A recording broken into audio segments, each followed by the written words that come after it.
channel Ngulik Horor.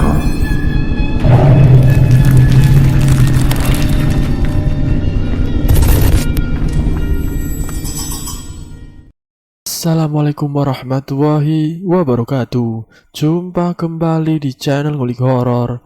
Channel kami menceritakan tentang kisah-kisah misteri yang mungkin bisa menemani agan-agan dan sista semua ya. Kali ini saya akan membawakan kisah misteri yang ditulis oleh Bang Esot. Kalian juga dapat mengunjungi tweet beliau langsung ya. Nanti link saya akan sediakan di kolom deskripsinya. Oh ya, seperti biasa dalam cerita ini nama dan tempat sudah disamarkan semua ya, untuk menjaga privasi pihak yang terlibat di dalamnya. Yuk daripada kita lama-lama langsung saja kita simak ceritanya. Kali ini saya akan membawakan kisah misteri yang berjudul Anak Kemenyan. Di sebuah hutan tropis yang jauh dari kehidupan manusia berjalan tergesa seorang lelaki berbadan kurus dan rambutnya keriting. Hutan buyut, begitulah orang-orang menyebutnya. Pohon-pohon di sana berukuran besar, batangnya selalu basah, akarnya merambat ke segala arah. Tidak ada jalan setapak di sana sehingga lelaki itu harus menebus tumbuhan apapun yang menjuntai menghalangi jalannya. Ia berhenti sejenak dan mendongak ke langit. Cuaca sedang mendung seperti akan segera turun hujan. Ia harus segera sampai di tujuannya. Sesekali dilihatnya jarum kompas yang dipegangnya untuk memastikan kalau langkahnya tetap ke arah selatan. Lelaki itu bernama Rian. Ia nekat masuk ke hutan buyut untuk mengambil getah pohon kemenyan. Getah pohon itu dipercaya bisa membuat istrinya hamil. Sudah berbagai cara Rian lakukan agar bisa dikaruniai seorang anak, tapi semua cara itu gagal. Istrinya tidak kunjung hamil. Pernikahannya dengan Nova sudah menginjak 15 tahun. Ia malu terus-terusan jadi bahan obrolan tetangga dan keluarga karena dituduh mandul. Mengenai pohon kemenyan di hutan buyut, ia tahu dari salah satu rekan kerjanya yang juga mengalami masalah yang sama. Ajaibnya setelah istrinya memakan getah pohon kemenyan, bulan berikutnya langsung hamil. Kata temannya itu hanya ada satu pohon kemenyan di hutan buyut dan jarang sekali ada orang yang berani datang ke sana. Rian menghentikan langkahnya. Ada sebuah rumah tua yang di sana. Ia tersenyum. Kata rekannya pohon kemenyan itu tumbuh di depan rumah tua. Entah siapa yang dulu membangun rumah tersebut di tengah hutan seperti itu. Segera Rian menghampiri rumah tersebut dan benar saja ada sebatang pohon kemenyan di depan rumah itu. Tas gendongnya dilepas, ia juga membuka sepatunya, kemudian memanjat pohon itu dengan perlahan. Awalnya ia kesulitan karena batang pohon tersebut licin dan berair. Rian harus menebas beberapa dahan terlebih dahulu sebelum mengiris batang pohon. Rian harus menebas beberapa dahan terlebih dahulu sebelum mengiris batang pohon. Getah tersebut tidak akan langsung keluar melainkan harus menunggu terlebih dahulu. Rian mengusap dahinya yang basah oleh keringat. Dengan golok kecil yang ia gunakan, batang pohon tersebut dilukai sayat demi sayat. Setelah dirasa cukup, ia memasukkan kembali goloknya ke dalam rangka. Ia harus tetap di hutan sampai getahnya muncul, dan tidak ada pilihan lain bagi Rian selain menginap di dalam rumah tua itu. Dinding rumahnya sudah dirambati tumbuhan, lantainya kotor sekali, dan pintunya menganga tidak ada daun pintu terpasang di sana. Ia memperhatikan sekeliling, sudah sangat acak-acakan, banyak kayu-kayu bekas furnitur berserakan. Rian juga menemukan sumur yang masih berair di halaman bagian belakang rumah. katrol alat untuk menimba sumur masih berfungsi, terlihat seperti baru diperbaiki oleh seseorang. Mungkin saja rekannya Rian yang tempo hari mencari getah kemenyan untuk istrinya. Ia kembali ke ruang tengah. Ada 2 kamar di rumah itu. Semuanya sudah tidak berpintu. Jendelanya melompong, tidak ada kacanya. Banyak daun-daun kering berserak di lantai. Rian menyingkirkan daun tersebut menggunakan sepatunya. Setelah lumayan bersih, ia duduk sambil mendongak, menarik nafas lega. Ia memeriksa smartphone-nya dan tersenyum. Ternyata masih ada sinyal di tengah hutan seperti ini. Ia ingin berkabar pada Nova. Halo Nov, sayang, kok belum pulang? Aku lagi ada tugas mendadak di luar kota. Kemungkinan besok aku baru akan pulang. Oh, begitu. Tugas di mana sayang? Bandung? Ya sudah, hati-hati ya. Kamu bahkan gak bawa salin. Aku bisa beli kok Nov di sini. Ini kamu lagi di mana? Kok sepi sekali? Ini lagi di toilet. Rian berbohong. Ia tidak mau istrinya tahu kalau ia sedang berada di hutan buyut. Ya sudah kalau begitu, aku lagi masak mie nih. Oh, oke. Bye sayang. Rian menutup telepon. Di dalam tasnya ada sebuah tikar kecil yang sengaja ia bawa untuk alas tidur. Tikar itu digelar. Ia membaringkan badan berbantal tas gendong. Hari yang sangat melelahkan bagi Rian. Ia berharap besok getah itu bisa dia ambil. Entah jam berapa Rian terbangun. Bukan karena nyamuk atau gangguan binatang melata, melainkan karena suara katrol berdenyut seperti ada seseorang yang sedang menimba air. Rian tergeragap bangun dan langsung berdiri. Ia merogoh senter dari dalam tasnya. Apakah ada seseorang yang menghuni rumah ini?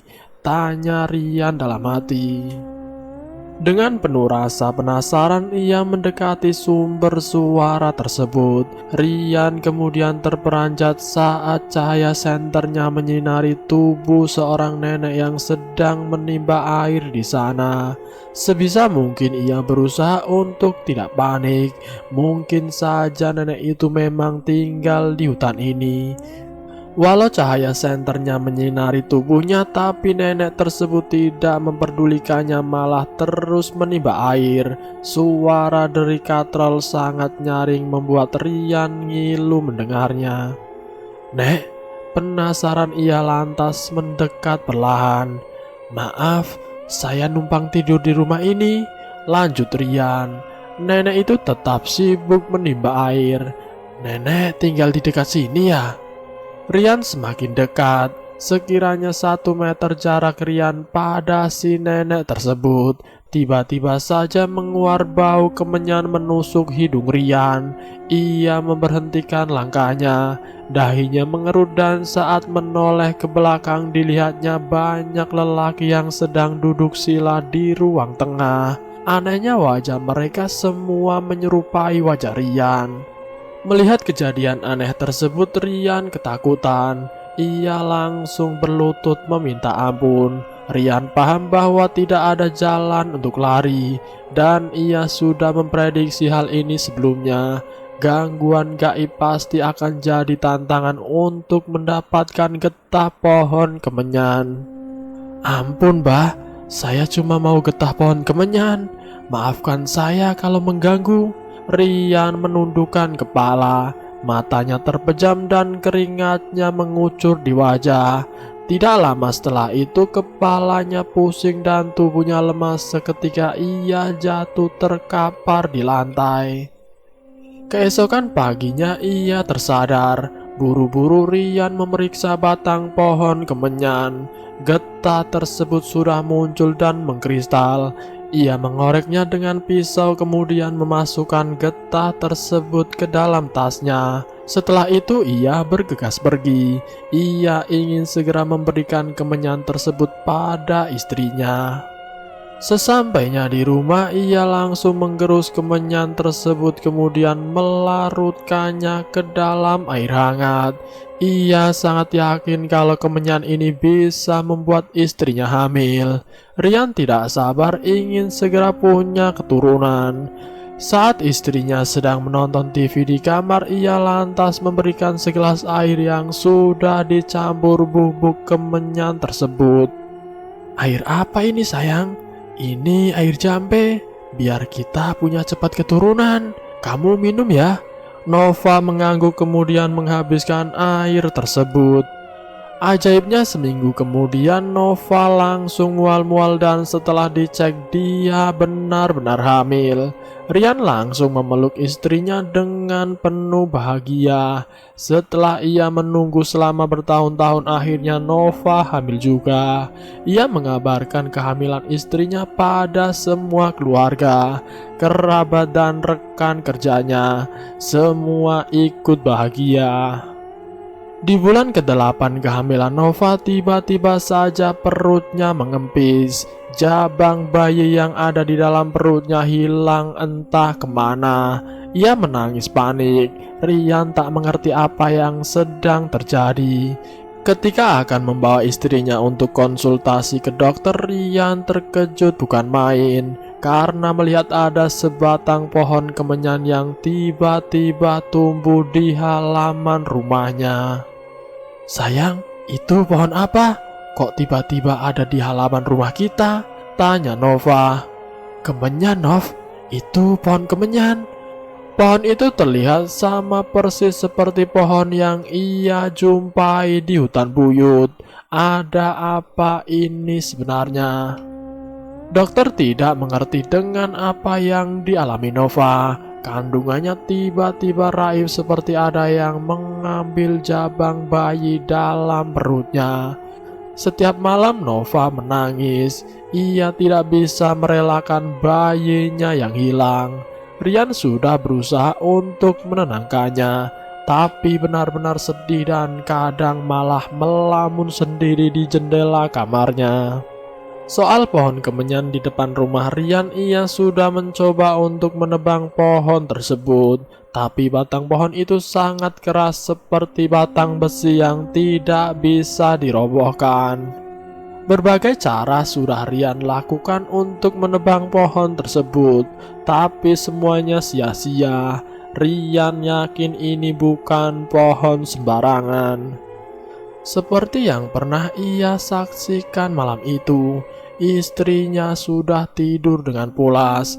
Tiba-tiba ia mendengar suara seorang perempuan menyanyikan lagu Nina Bobo di halaman rumahnya. Suara itu terdengar halus dan menakutkan.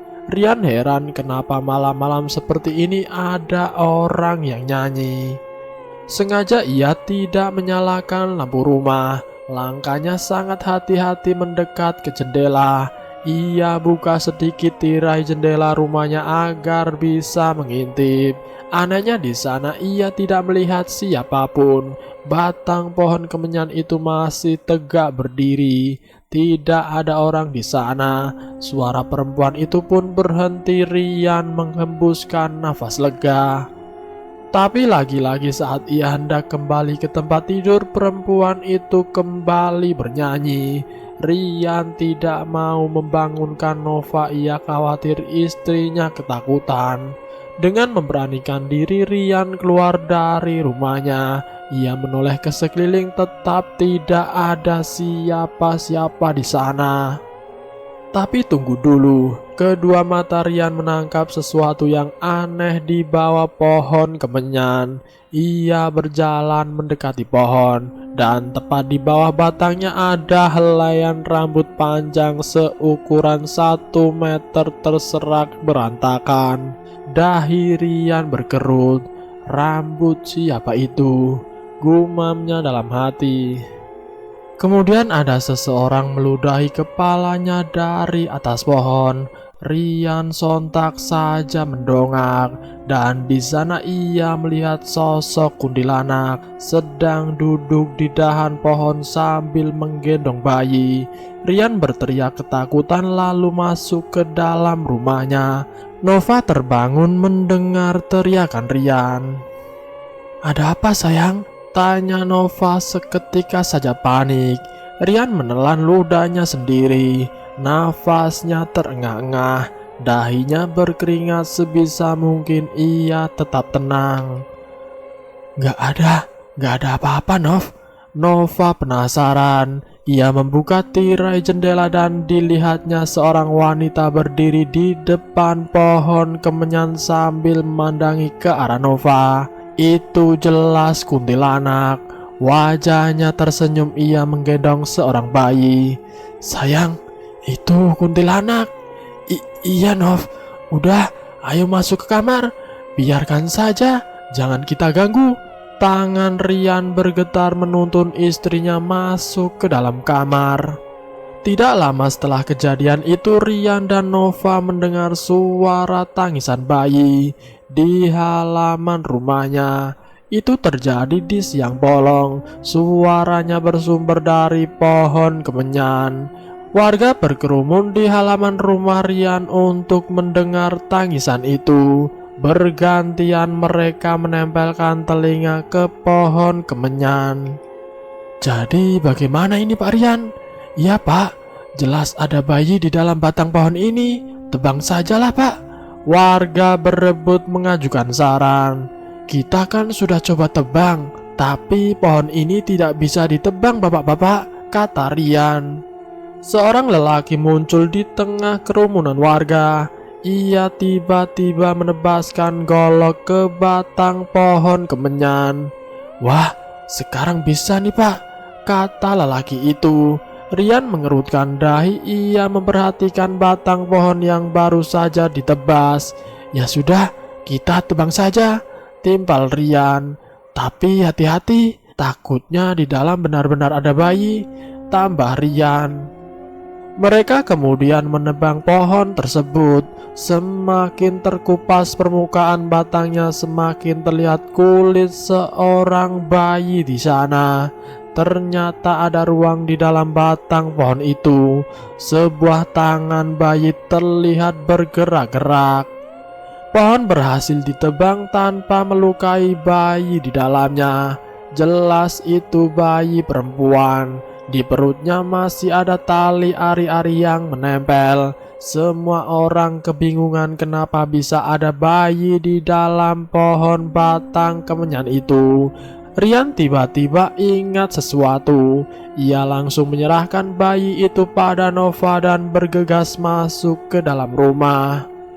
Dengan tergesa-gesa ia meraih handphone. Ia baru sadar kenapa dia tidak tanyakan hal ini pada Farhan, rekannya yang pernah melakukan hal yang sama seperti Rian. "Farhan, aku mau tanya sama kamu. Jawab jujur ya." "Wah, ada apa ini? Tiba-tiba nodong saja." "Haha." Farhan terdengar seperti sedang mengunyah sesuatu. "Anak kamu itu lahir langsung dari kandungan istrimu atau bukan?" Seketika hening. Tidak terdengar lagi suara sedang mengunyah di seberang telepon. "Han, anak kamu udah lahir?" tanya Farhan. "Iya, dan gila banget.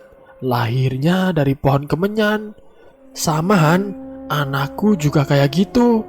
Udah, syukuri aja. Yang penting sekarang udah punya anak kan?" Rian sesekali menengok ke arah jendela. Warga masih berkumpul di sana, berebut ingin melihat bayi yang lahir dari sebatang pohon. "Kenapa kamu gak ngasih tahu aku dari awal sih?" "Lah kamu gak nanya," jawab Farhan singkat. "Terus aku harus gimana?" "Ya kamu rawat, itu anak kamu. Kalau kamu gak percaya, tes DNA saja." "Maksudnya gimana cara aku ngomong sama warga?" "Emang mereka tahu?" tanya Farhan. "Gilahan, mereka ngumpul di halaman rumah. Bayinya jadi tontonan. Kamu bilang saja bayinya mau lu pungut jadi anak." Rian terdiam. Ia kemudian menutup teleponnya dan bergegas keluar rumah. Bapak-bapak dan ibu-ibu, mohon tenang ya. Begini, untuk sementara bayi ini akan saya urus. Nanti akan saya konsultasikan ke dokter. Apakah bayi ini anak saya atau bukan? Karena bulan lalu kandungan istri saya kan hilang. Kebanyakan dari mereka mengangguk. Jangan-jangan jabang bayi Bapak Rian digondol setan, Pak. Terus masuk ke pohon kemenyan ini, kata salah seorang emak-emak yang mengenakan daster coklat. Ya sudah Pak Rian, kalau ada apa-apa jangan sungkan minta bantuan sama kami ya, ujar seorang lelaki setengah baya. Semenjak saat itu keluarga Rian merawat bayi tersebut dengan penuh kasih sayang. Mereka sudah melakukan tes DNA dan memang benar bayi itu adalah anak mereka, Ranting. Begitu Rian menamai anaknya, Nova setuju dengan nama tersebut. Terdengar asing dan menggambarkan kalau bayinya lahir dari sebatang pohon. Walaupun Ranting masih bayi, ia tidur terpisah kamar dengan orang tuanya. Rian ingin membiasakan agar anaknya tidak manja kelak. Di suatu malam Rian terbangun, tenggorokannya kering. Ia sangat haus dan beranjak ke dapur. Namun saat melintasi kamar Ranting, ia tidak sengaja melihat pintu kamar anaknya terbuka. Segera Rian menutupnya, tapi mata Rian melihat hal ganjil di kamar Ranting. Keranjang tidur anaknya berayun-ayun perlahan seperti ada yang menggoyahkannya. Rian urung ke dapur kemudian mengintip dari balik pintu. Keranjang tidur itu masih berayun-ayun dan tidak mungkin disebabkan oleh angin. Ia lantas masuk perlahan. Rian menoleh ke arah jendela yang masih tertutup rapat. Sekiranya selangkah lagi dari keranjang bayi, ayunan itu berhenti dengan sangat tegas seperti ada lengan yang menahannya. Jantung Rian mulai berdegup kencang. Perlahan ditengoknya isi keranjang itu. Ia menggembuskan nafas lega. Bayinya masih ada dan sedang tertidur pulas. Kemudian ia membalikan badan hendak keluar dari kamar Ranting. Namun lagi-lagi keranjang itu berayun-ayun sendiri. Kali ini sampai terdengar bunyi berdenyit. Rian menghentikan langkahnya dan saat menoleh ke belakang ada sosok kuntilanak di depan keranjang tidur Ranting. Kuntilanak itu sedang berdiri, tangannya mengayunkan keranjang tidur. Jelas saja Rian terkejut. Ia panik kemudian lari membangunkan istrinya. "Sayang, bangun sayang." Rian mengguncangkan pundak Nova. Nova membuka matanya perlahan. "Ada apa sayang?" "Ranting." "Hah? Kenapa Ranting? Ada kuntilanak di kamar Ranting." Saat mereka masuk ke kamar Ranting untuk memeriksa kembali, kuntilanak itu sudah tidak ada. Segera Nova menggendong bayinya. Ia tidak mau lagi Ranting dipisahkan dari kamarnya. Sampai Ranting tumbuh menjadi anak yang cantik, ia tetap tidur bersama kedua orang tuanya. Mereka tidak tahu kalau setiap malam saat mereka tertidur nyenyak, kuntilanak itu selalu datang menghampiri Ranting. Namun kebahagiaan Rian dan Nova tidak berlangsung lama. Saat Ranting berusia tepat 6 tahun, malam itu 4 komplotan rampok berhasil membunuh 2 orang warga yang sedang ronda. Tujuan mereka tentu rumah Rian. Karena dari semua warga di sana, keluarga Rianlah yang terlihat paling kaya. 4 komplotan itu memanjat pagar rumah Rian. Mereka berhasil membobol pintu rumah. Perlahan mereka juga berhasil membobol pintu kamar Rian. Tanpa banyak basa-basi lagi, mereka menghantam kepala Rian dengan sebuah palu. Rian pun terkapar tak berdaya. Dan sebelum Nova berteriak, mereka sudah mencekik lehernya. Tubuhnya meronta-ronta kehilangan nafas dan tewas dengan keadaan mata melotot. Ranting terbangun. Salah satu dari mereka langsung menggendong anak itu dan melakban mulutnya. Kedua tangan Ranting diikat. Teman-temannya yang lain menggeledah penjuru kamar mencari barang berharga apapun yang bisa dibawa. Uang, perhiasan, dan handphone berhasil dirampas. "Anak ini kita apakan?" tanya orang yang menggendong Ranting. Anak itu meronta-ronta, matanya berair. "Bunuh saja," kata salah seorang dari mereka. Rian ternyata masih sadarkan diri dengan sisa tenaga yang ia punya. Ia mengangkat wajahnya ke arah lelaki yang sedang menggendong Ranting. "Kumohon, jangan bunuh dia." Parau suara itu keluar dari mulut Rian. "Alah, banyak bacot." Lelaki yang menggenggam palu menghantam kepala Rian bertubi-tubi hingga batok kepalanya pecah. Darahnya tercecer kemana-mana. Dia tewas mengenaskan. "Siapa yang berani bunuh anak ini?" tanya lelaki yang menggendong Ranting. "Letakkan anak itu di lantai," suruh salah seorang dari mereka. Entah apa yang terjadi. Keesokan paginya keempat rampok itu terkapar mati. Isi perutnya terburai darah memenuhi lantai. Ranting berdiri di atas tubuh perampok itu. Wajahnya merah oleh bercak darah. Warga heboh mendapati Ranting selamat dari pembunuhan. Mereka juga heran siapa yang membunuh para perampok itu dengan cara yang sangat sadis. Setelah kedua orang tuanya meninggal, untuk sementara waktu Ranting tinggal bersama Pak Sunaryo, seorang ketua RT. Ia sudah mencoba hubungi pihak keluarganya Ranting, tapi tidak ada yang mau mengurus anak itu.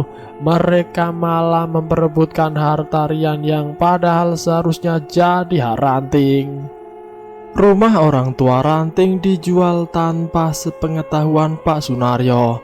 Mereka enggan mengurus Ranting karena tahu kalau Ranting lahir secara tidak wajar dari batang pohon kemenyan, dan itu menakutkan bagi mereka. Di sisi lain, keluarga Pak Sunaryo tidak sanggup lagi kalau harus mengurus Ranting sampai dewasa, karena ia juga punya 6 anak yang harus diurus dan dibiayai. Setelah 3 bulan tinggal bersama keluarga Pak Sunaryo, Ranting dibawa ke kantor kelurahan. "Bawa ke pantai asuhan saja, Pak. Di sana kehidupan Ranting pasti terjamin," kata staf di kantor itu. "Wah, betul juga. Pantai asuhan mana yang bisa menerima Ranting? Apakah ada biayanya? Ke Bening Kasih aja. Saya kenal dengan kepala yayasannya. Gratis kok, Pak." Hari itu juga Ranting berkemas. Ia diantar Pak Sunaryo ke pantai asuhan. Tas besar berisi pakaian Ranting digendong Pak Sunaryo. Sementara Ranting sendiri hanya menjinjing sebuah boneka kelinci warna putih kesayangannya. Mereka naik angkot menuju panti asuhan. Perlahan angkot menjauh. Ranting dari belakang kaca angkot memperhatikan rumahnya yang sudah dimiliki orang lain. Air mata menetes sangat membasahi pipi Ranting. Ranting berdiri di depan gerbang panti asuhan. Cat gerbangnya berwarna hijau yang mulai memudar. Pintu gerbangnya juga sudah berkarat. Engselnya mengeluarkan bunyi nyaring kalau didengarkan. Anak-anak berlarian di halaman panti yang cukup luas. Ada yang sedang bermain ayunan, main bola plastik, dan main karet. Melihat keramaian itu, Ranting mulai merasa takut. Ia sebenarnya masih ingin tinggal bersama keluarga Sunaryo. "Lihat, Ranting, mereka nanti akan jadi teman-teman kamu." Ranting tidak menjawab. Wajahnya terlihat ketakutan. Seorang perempuan gemuk yang umurnya sekitar 40 tahunan melangkah perlahan ke arah Ranting. Rambutnya sebahu, baju kemeja yang ia kenakan bermotif kotak-kotak hitam dan hijau tua. Rambutnya hitam mungkin saja disemir. Senyumnya mengembang ramah ke arah Ranting. Perempuan itu biasa dipanggil Bu Hilda. Ia salah satu pengurus panti asuhan. "Selamat datang, Pak." "Wah, kamu Ranting ya?" Ranting tidak menjawab, juga tidak mengangguk. Pandangannya penuh waspada terhadap wanita itu. "Iya, Bu, saya Sunario yang mau menitipkan Ranting di panti asuhan ini." "Oh, iya ya, tadi staf keluarga telepon saya dan kami sudah bicara panjang soal Ranting." "Iya, Bu, sebenarnya saya masih ingin Ranting tinggal di rumah, tapi keuangan saya terbatas dan semua saudara Ranting tidak mau mengurusnya. Kasihan sekali, anak secantik Ranting malah diterlantarkan. Bapak tenang saja, Ranting sekarang berada di tempat yang tepat kok." Pak Sunario mengangguk, senyumnya mengembang. Bu Hida mengajak mereka berdua masuk ke dalam panti. Beberapa anak yang sedang berlari tiba-tiba berhenti. Ranting berhasil menjadi pusat perhatian mereka. Dipandangi seperti itu membuat Ranting tidak nyaman. Ia tertunduk sambil terus memeluk erat bonekanya. Mereka melewati pohon mangga yang sedang berbuah lebat. Ada 2 buah yang jatuh terserak akibat terlalu matang. Ranting sempat memperhatikan buah itu sambil terus berjalan. Mereka masuk ke dalam kantor. Bu Hida menyerahkan sebuah formulir data diri. Untung saja Pak Sunario membawa kartu keluarga milik Ranting. Dengan perlahan ia mengisi formulir tersebut. Setelah selesai, Bu Hida mengambil sebuah paket besar yang dibungkus rapi menggunakan plastik. Paket itu berisi kebutuhan dasar Ranting untuk di asrama nanti, seperti alat-alat mandi, baju muslim, sendal, sepatu, dan baju sekolah. "Ranting nanti sekolah ya. Semua kebutuhan kamu ada di sini." Bu Hida menyentuh paket itu. Seperti biasa, Ranting tidak mengangguk juga tidak berbicara apapun. "Ya, terima kasih Bu Hida," jawab Pak Sunario. "Yuk, Ibu antar ke kamar kamu." Mereka kemudian beranjak menuju asrama, melewati koridor yang ramai oleh anak-anak kecil yang sedang berlarian ke sana kemari. Mereka tiba di sebuah kamar yang cukup besar. Di sana berjejer tempat tidur bertingkat. 3 anak kecil yang sedang bermain bola bekel di lantai. "Nah, ini tempat tidur kamu." Bu Hida menunjuk sebuah ranjang bertingkat. Di bawahnya Intan. Lanjutnya, "Intan?" Ranting akhirnya bersuara. Kepala seorang anak perempuan yang rambutnya dikucir tiba-tiba muncul dari ranjang atas. Ia terlihat pucat dan tidak sebahagia anak-anak lainnya. "Itu dia. Hai Intan, kamu bakal punya teman baru nih, namanya Ranting." Bu Hida melambaikan tangan pada Intan yang masih memandanginya dengan datar. "Yang betah ya Ranting. Bapak doakan semoga kamu jadi anak yang sukses," kata Pak Sunario. "Kalau kamu butuh apa-apa bilang saja sama ibu ya sayang," tambah Bu Hida. "Baiklah Bu, apa masih ada berkas yang harus saya isi?" "Oh, tidak ada Pak. Kalau begitu saya pamit saja Bu." "Oh ya, Ranting, nanti Bapak akan rajin tengok kamu, jadi jangan khawatir ya." Ranting mengangguk dan mengantar Pak Sunario sampai ke gerbang panti. Lelaki yang selama ini sudah berbaik hati padanya sekarang pergi meninggalkannya di panti asuhan. Angkot yang membawa Pak Sunario perlahan menjauh sampai tidak terlihat lagi oleh Ranting. Jam 9 malam semua anak masuk ke kamarnya masing-masing. Ranting bergegas ke tempat tidur, menyelimuti diri sambil memeluk boneka kesayangannya. Itu boneka yang dibelikan ibunya dulu. Ia tidak mau jauh dari boneka itu. Ranting mencoba untuk memejamkan mata, tapi tiba-tiba Bu Hida muncul dan membentaknya. "Bangun, enak saja tidur."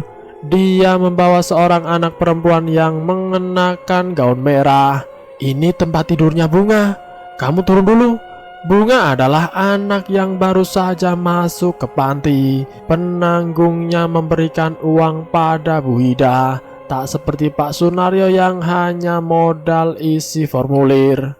Ranting ditarik paksa, ia kemudian dibawa ke sebuah gudang kecil yang remang.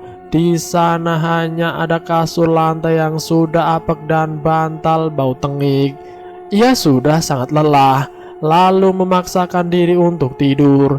Sesekali Ranting terbatuk-batuk karena ruangan itu berdebu. Dan dari sudut ruangan itu muncul bayangan kuntilanak yang memperhatikan Ranting. Pagi hari pintu gudang tempat Ranting tidur diketuk. Masih dalam keadaan kantuk, ia bangun lalu membuka pintu. Ternyata itu Intan. Ia berdiri di hadapan Ranting sambil membawa sepiring nasi dan tempe goreng. Umur Intan lebih tua 1 tahun dari Ranting. Wajahnya selalu datar dan pucat.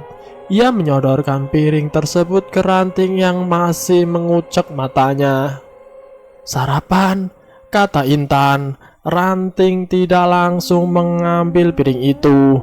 Intan meletakkan piring tersebut di lantai kemudian beranjak pergi begitu saja. Cara berjalan Intan cukup lucu. Ia bercingkrak membuat rambutnya yang dikuncir berayun-ayun. Sesaat kemudian Ranting mengambil piring tersebut. Di dalam gudang sempit itu ia makan walau rasanya aneh. Ranting tetap paksakan untuk memakannya karena perutnya sangat lapar. Boneka kelinci masih ia peluk.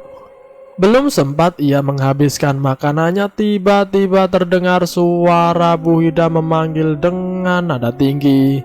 Pintu gudang dibuka paksa. Wajah Bu Hida sangat berbeda dibanding saat pertama kali Ranting bertemu dengannya. Sekarang terkesan galak, bengis, dan judes. "Suruh siapa kau makan?" bentak Bu Hida. Ranting meletakkan piringnya. Wajahnya menengadah ke arah Bu Hida. "Ayo ikut." Lengan Ranting ditarik paksa. Bonekanya jatuh, jelas saja Ranting meronta ingin mengambil kembali bonekanya. Tapi tarikan Bu Hida lebih kuat dan terkesan menyeret tubuh Ranting. Dia membawa Ranting ke toilet umum yang bau pesing. Klosetnya juga kotor. Di sana ada 3 anak lainnya, 2 perempuan dan 1 laki-laki yang sedang membersihkan toilet juga. Ruangannya pengap, tertutup dari sinar matahari. Lampu 5 watt yang dipasang di setiap toilet menjadi satu-satunya penerangan. Ada 4 toilet di sana. Mereka sedang menggosok-gosok lantainya yang kotor dengan sikat. Sesekali menoleh ke Bu Hida dengan wajah ketakutan. Mereka barangkali sudah tahu tabiat Bu Hida yang suka marah-marah tanpa sebab, juga kasar ke anak-anak tertentu. Tentunya anak yang tidak menghasilkan uang baginya. "Kau bersihkan toilet ini, setelah itu baru lanjut makan lagi," suruh Bu Hida yang langsung membalingkan badan dan pergi dari hadapan Ranting. Ranting berdiri di depan toilet. Bau tidak sedap menusuk hidungnya. Ia mengambil sikat yang tergeletak di dalam toilet. Diguyurkannya segayung air ke lantai. Kemudian ia mulai menggosokkan sikat tersebut dengan sisa tenaga yang ia punya. "Hai, kamu kelihatan lelah. Biar aku saja yang bersihkan." Iqbal, anak lelaki berumur 9 tahun, menghampiri Ranting. Tampaknya ia sudah menyelesaikan tugasnya. Ranting berdiri, ia menerima tawaran Iqbal. "Di sini kalau tidak ada kerabat yang ngasih duit ke Bu Hida, pasti disuruh-suruh kayak gini." Tanpa dipinta ia bercerita. Iqbal nyerocos sambil terus menggosok toilet. "Nama kamu siapa?" "Ranting." "Hah? Lucu sekali namanya." Iqbal menoleh ke wajah Ranting. Tawa Iqbal berhenti saat melihat wajah Ranting datar dan terkesan tidak menyukai guyonan itu. "Hai Ranting, kamu udah makan?" Seorang anak perempuan menyapa Ranting dari belakang. Dia Yunisa yang juga membersihkan toilet barusan. "Tadi hanya sedikit," jawab Ranting singkat. "Nih, aku punya roti." "Wah, mau dong." Iqbal keluar dari toilet. Ia menyeka keringatnya. "Aku juga mau." Dari pintu toilet lainnya muncul Faula. Yunisa merogoh kantong roknya. "Tenang, aku punya banyak kok." "Dari mana?" tanya Iqbal. "Pas tadi bersih-bersih kamar Bu Hida, aku curi roti-roti ini. Soalnya aku lapar sekali. Makanan di dapur umum sudah habis," kata Yunisa. Ketika mereka asik makan roti, tiba-tiba saja Bu Hida muncul sambil memanggil nama Ranting. Dengan nada tinggi, ia melihat bungkusan roti yang berserak di lantai dan tahu betul itu adalah roti miliknya karena ia beli di toko roti ternama. "Wah, pantas saja roti ibu hilang. Siapa yang berani mencurinya? Ngaku!" Roti yang ada di mulut mereka belum selesai dikunyah, mereka semua tertunduk. "Ayo ngaku, atau ibu kurung kalian semua di toilet ini selama 3 hari. Ragu-ragu lengan mungil Yunisa terangkat. "Anak sialan!" Ranting terpejam saat Bu Hida mengayunkan lengannya ke wajah Yunisa. Dan ketika Ranting membuka matanya, Yunisa sudah terkapar di lantai yang basah. Darah mengucur dari hidungnya. Ia langsung tewas. Kematian Yunisa membuat heboh panti asuhan. Sampai-sampai Pak Manto, ketua yayasan, panik atas kejadian ini. Liciknya Bu Hida mengancam setiap anak yang menyaksikan kejadian itu. Mereka dipaksa tutup mulut dan memberi kesaksian palsu kalau kematian Yunisa murni kecelakaan. Namun sayangnya saat anak-anak itu ditanyai kepala yayasan, Ranting malah menunjuk wajah Bu Hida. "Dia pembunuhnya," kata Ranting. Setelah Ranting menuduh Bu Hida sebagai pelaku pembunuhnya, Pak Manto mengajak bicara empat mata dengan Bu Hida. Jenazah Yunisa sudah dikuburkan tanpa ada pemeriksaan terlebih dahulu. Ini bukan soal keadilan. Pak Manto sudah mencurigai kalau ada kekerasan terhadap Yunisa. Dan kalau sampai masyarakat tahu, panti asuhannya tidak akan mendapatkan donasi lagi. Bahkan lebih buruknya bisa saja ditutup. "Apa kau benar? Kau membunuhnya?" "Tidak, Pak." Pak Manto menghela nafas. "Bu Hida, aku tidak akan melaporkanmu ke polisi. Mengaku saja." Dengan wajah cemas ia mengangguk. "Aku tidak sengaja, Pak." Sudah Pak Manto duga pasti ini pembunuhan. Ia harus menjaga agar kasus ini tidak bocor keluar. Lelaki itu juga tidak tega kalau harus melaporkan Bu Hida ke polisi. Bukan karena Bu Hida sudah lama kerja di panti, tapi wanita itu masih ada hubungan saudara dengan Pak Manto. "Jangan kau ulangi lagi ya. Kalau kasus ini sampai bocor keluar, bisa jelek citra panti asuhan kita," ujar Pak Manto. Ia kemudian mengusap rambutnya yang sudah beruban. Bu Hida mengangguk dan meminta maaf.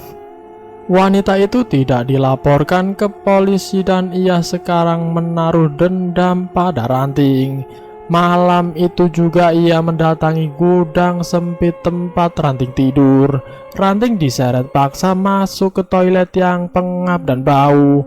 Itu toilet yang tempo hari dibersihkan Ranting. Saat Ranting diseret, Iqbal dan Faula mengintip dari jendela kamarnya dengan penuh kecemasan. "Jangan kurung aku!" teriak Ranting sambil meronta-ronta. Bu Hida akan menyiksa terlebih dahulu sebelum Ranting dikurung di dalam toilet bau itu. Tubuhnya dihempaskan, Ranting tersungkur ke lantai yang basah dan kotor.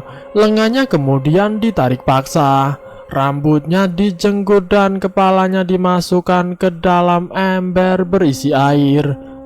Tubuh Ranting meronta, ia kehilangan nafas. Kemudian Bu Hida mengangkat kembali kepalanya.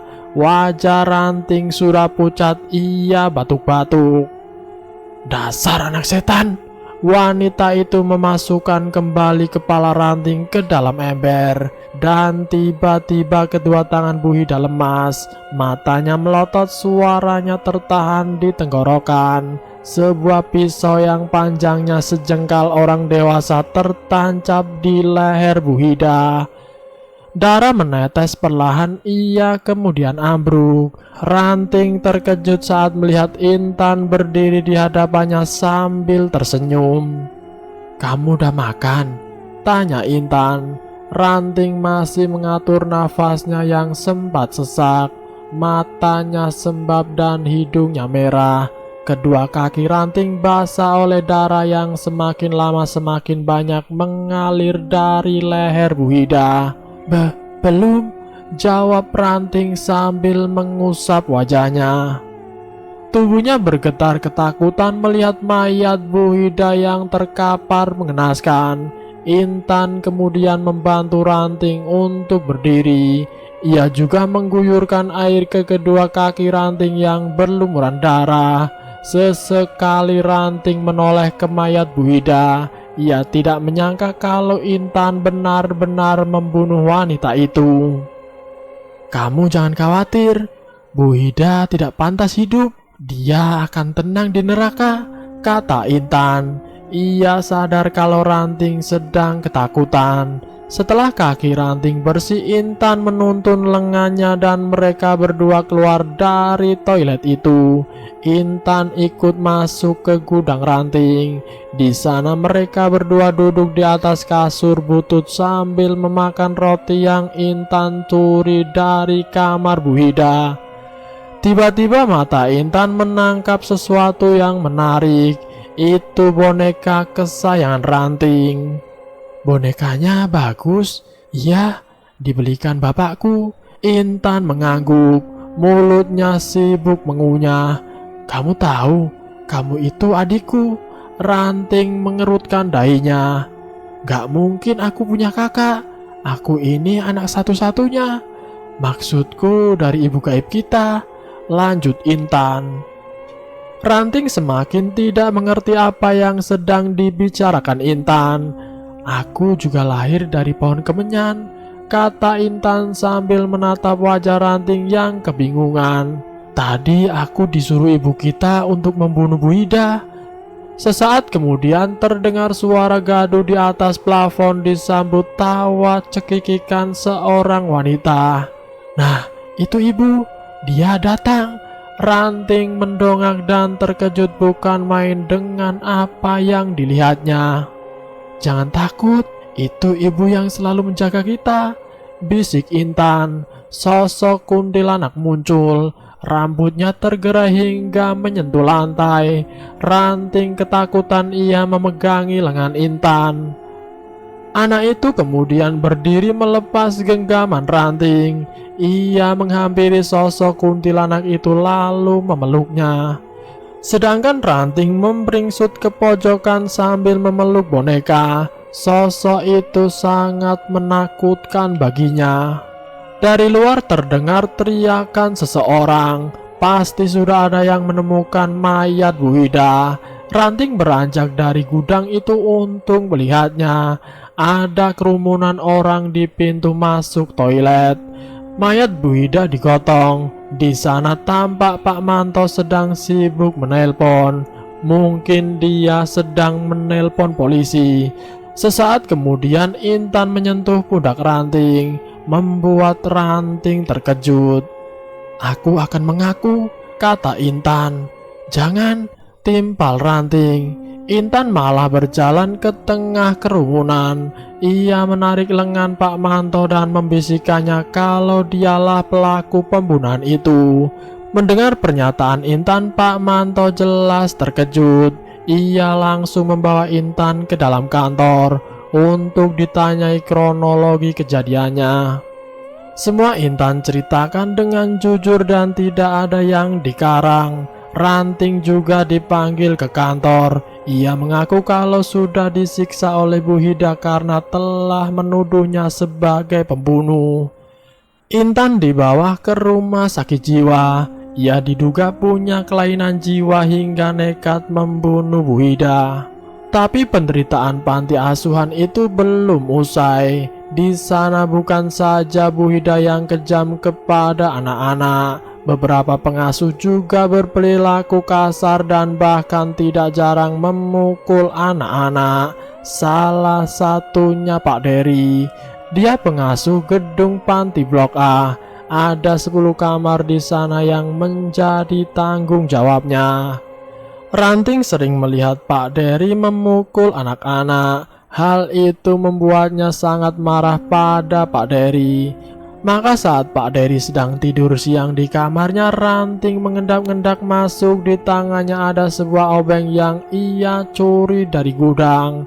Ranting ingin meniru keberanian Intan saat membunuh Bu Hida. Sekarang lelaki berumur 40 tahun yang suka memukul anak-anak itu sudah ada di hadapan Ranting. Ia tinggal menusukkan obeng itu ke leher Pak Dery. Awalnya Ranting ragu dan takut saat hendak membunuhnya, tapi ia tetap memberanikan diri. Obeng itu ia hujamkan tepat di atas tenggorokan Pak Dery, membuat lelaki itu tidak bisa berteriak. Matanya melotot, ia bangkit dari tidurnya dan terhuyung-huyung menabrak apapun yang ada di hadapannya. Darah mengalir dari lubang leher. Ia kejang-kejang kehilangan pernafasan. Tubuhnya berdebam ke lantai dan tewas seketika. Nafas Ranting terengah-engah, keringatnya mengucur di wajah. Ia masih tidak percaya kalau telah berhasil membunuh Pak Dery. Setelah itu obeng di leher Pak Dery dicabut. Ranting beranjak ke kamar mandi yang kebetulan ada di dalam ruangan. Obeng yang masih berlumur darah ia cuci. Tangannya bergetar sebisa mungkin ia tidak mau aksinya terbongkar. Masih ada beberapa orang di panti asuhan itu yang ingin ia bunuh. Tidak ada yang mengendu siapa pelaku pembunuhan itu. Para pengasuh di pantai mulai resah. Mereka ketakutan, bahkan ada juga yang sudah mengundurkan diri karena takut jadi korban pembunuhan, termasuk 2 orang target Ranting. Mereka sudah tidak mau lagi kerja di sana. Untungnya masih 1 orang yang ingin Ranting bunuh dan dia adalah Pak Manto, ketua yayasan. Ranting marah karena Bu Hida tidak diadili usai membunuh temannya. Ranting dipindahkan dari gudang ke kamar yang lebih layak. Ia juga sudah mulai bersekolah. Tidak ada sekolah khusus untuk anak-anak yatim. Mereka bergabung dengan SD yang letaknya tidak jauh. Mungkin hanya selembaran batu dari gerbang asrama panti asuhan. Di sekolah itu Ranting berbeda dengan anak-anak lainnya. Kecerdasannya melampaui anak seusianya. Dia bahkan sudah bisa membaca dan menulis sebelum diajarkan gurunya. Para guru di sana memaklumi mereka, mengira ada yang mengajarkan Ranting di panti. Padahal kenyataannya Ranting tidak pernah belajar pada siapapun. Ia pintar di segala bidang, termasuk berhitung. Rantinglah yang paling jago. Semua soal di papan tulis pasti ia yang maju ke depan kelas untuk menyelesaikannya. Sampai-sampai guru tidak mengizinkan Ranting lagi untuk maju agar memberi kesempatan pada siswa lain. Belakangan ini Ranting masih mencari cara untuk membunuh Pak Manto. Lelaki itu tidak tinggal di kompleks panti asuhan, melainkan terpisah. Rumahnya cukup jauh. Setiap habis kunjungan ke panti, Ranting melihat kalau laju mobil Pak Manto ke arah timur.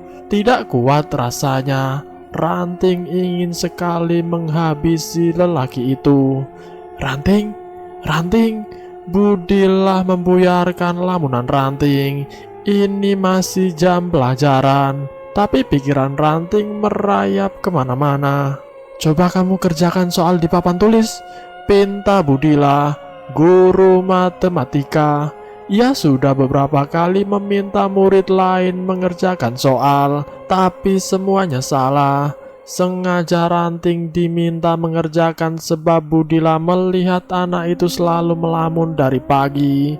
Ada 20 murid di kelas itu. Ranting duduk di bangku paling belakang. Ranting melangkah maju, ia mencomot sebatang kapur yang tinggal setengah dari tangan Budila. Di papan tulis ada sebuah soal sederhana tentang pengurangan. Dengan mudah Ranting menyelesaikannya. Budila menganggukkan kepala saat melihat jawaban Ranting.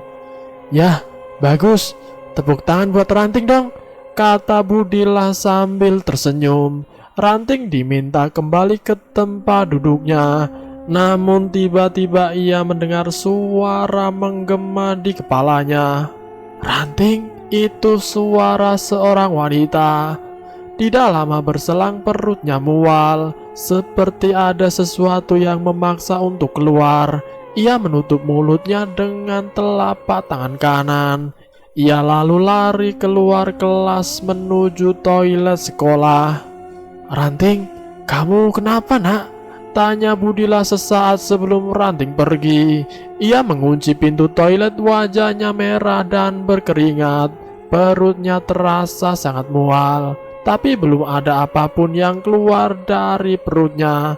Ranting meraba perutnya hingga menyentuh sesuatu yang terasa aneh, seperti ada butiran batu besar bola bekel di dalam perutnya. Ranting panik, ia lalu memijat perutnya dengan sekuat tenaga. Ia mencoba untuk mengeluarkan batu-batu itu. Dari luar terdengar suara Budila memanggil namanya. Perempuan itu mengetuk-ngetuk pintu toilet. "Ranting, kamu sakit ya nak? Ranting?" Ranting tidak menjawab. Akhirnya ia muntah, namun yang keluar bukan makanan atau cairan, tapi malah batu-batu kemenyan. Ranting heran kenapa ia memuntahkan batu-batu kemenyan. Ia lalu membuang bebatuan itu ke dalam tong sampah di sudut ruangan toilet. "Ranting baik-baik saja kok Bu," jawab Ranting sambil membasuh wajahnya. Ia menghadap cermin kecil di dinding, namun ia kemudian sangat terkejut. Ada sosok kuntilanak di belakangnya. "Ibu," bisik Ranting. Pagi itu mobil Pak Manto memasuki halaman panti. Ranting melihatnya dari kejauhan. Raut wajahnya seketika marah. Ranting masih ingat kejadian yang menewaskan temannya itu. Setelah Pak Manto beranjak pergi dari mobilnya, Ranting buru-buru berlari mendekati mobil itu. Ia mencoba membuka pintu mobil Pak Manto. Seketika wajah Ranting sumringah lantaran pintu mobil itu lupa dikunci. Sebelum pintu terkunci otomatis, Ranting sudah berada di dalam. Ia berbaring di bawah kursi baris kedua. Sesaat kemudian suara cekrek terdengar, tanda pintu sudah terkunci. Sekitar 2 jam Pak Manto akhirnya kembali ke mobil. Ia tidak mencurigai apapun. Ia menyalakan mesin mobil dan pergi dari halaman panti. Di perjalanan sebuah radio dinyalakan, ia mendengarkan musik dangdut kesukaannya. Sesekali kepalanya mengangguk-angguk dan menirukan sang vokalis bernyanyi. Mobil yang ia kemudikan melintas pertokoan lalu masuk perkebunan. Jalanan semakin menanjak. Sekarang Pak Manto dapat melihat permukiman warga dari desa. Dari sana. Ia sedang berada di perbukitan. Jalanannya sepi, namun ia tetap mengemudi dengan kecepatan stabil. Tepat di sebuah tikungan jalan, tiba-tiba Ranting muncul dari kursi belakang. Hal itu membuat Pak Manto terkejut. Ranting loncat ke arah Pak Manto. Anak itu menutup pandangan Pak Manto dengan tubuhnya yang mungil. Mobil oleng lajunya tidak beraturan. Tak lama mobil itu akhirnya menabrak trotoar di tikungan. Naas mobil itu pun terjebak masuk dalam jurang.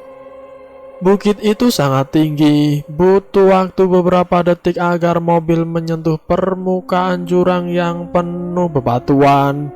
Selama mobil itu mengudara, Ranting sempat melihat wajah Pak Manto yang ketakutan. Sementara Ranting sendiri malah tertawa kecil sambil menyentuh wajah Pak Manto.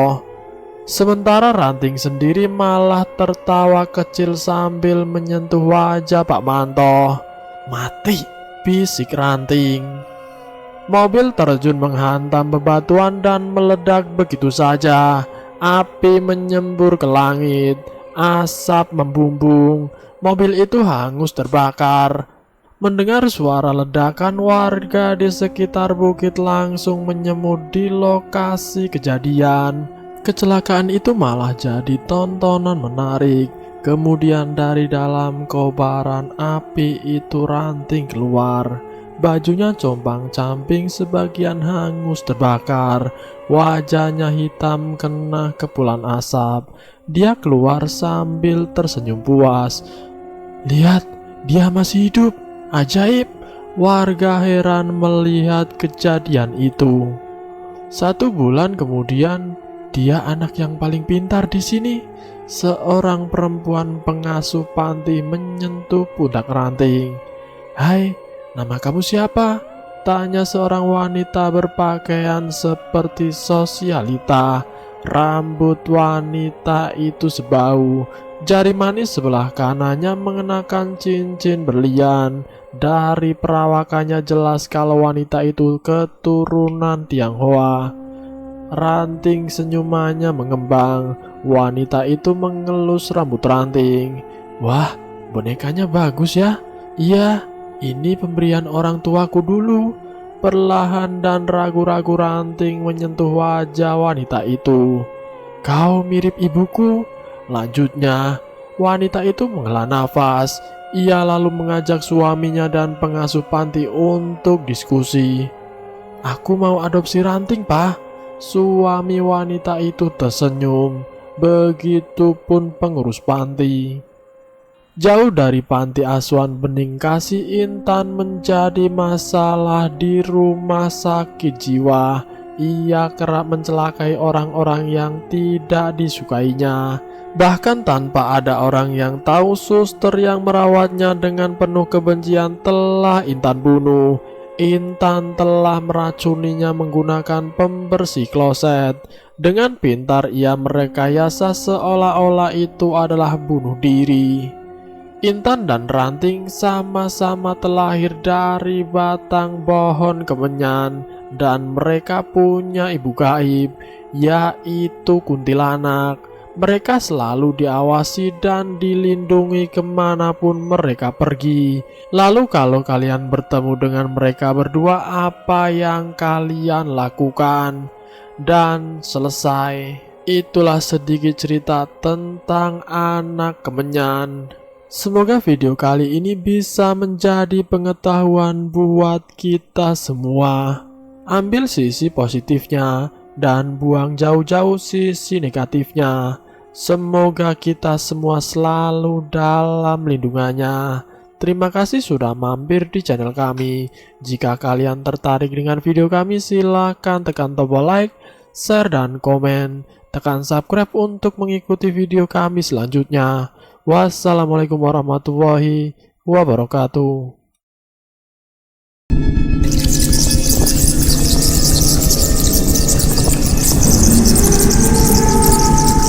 Selamat datang di channel Ngulik Horor.